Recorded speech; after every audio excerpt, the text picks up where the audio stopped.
Hello' everyone, এয়া সন্ধিয়াৰ কাৰণে চাহ খাবৰ কাৰণে এয়া মই বৰপিঠা বনাই আছোঁ। আনফালে মানুহজনৰ ডিউটিত আছে, ডিউটিৰ পৰা আহি পিঠাৰে চাহ খাব পাৰিব। অলপ পিঠাগুড়ি খুন্দিছোঁ, এয়া কেইখনমান খোলা চাপৰি পিঠাও বনালোঁ। এইফালে বৰপিঠাখিনি পিঠাগুড়ি গুলি থোৱা হৈছে।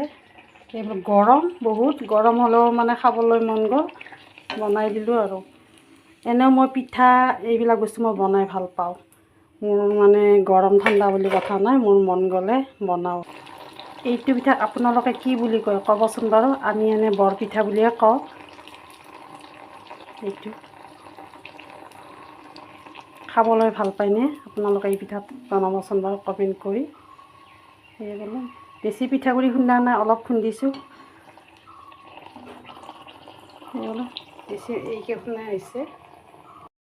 এয়া মোৰ পিঠা বনোৱা হৈ গ'ল।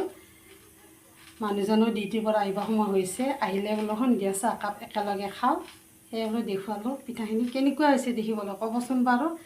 পিঠা বনাই থাকোঁতে হঠাতে ক'ৰ পৰানো এজাক বৰষুণ আহি গ'ল, একেবাৰে বতৰ ঠাণ্ডা কৰি পেলালে। আপোনালোকৰ ফালে বৰষুণ দিছেনে? ক'ত ক'ত দিছে ক'বচোন বাৰু।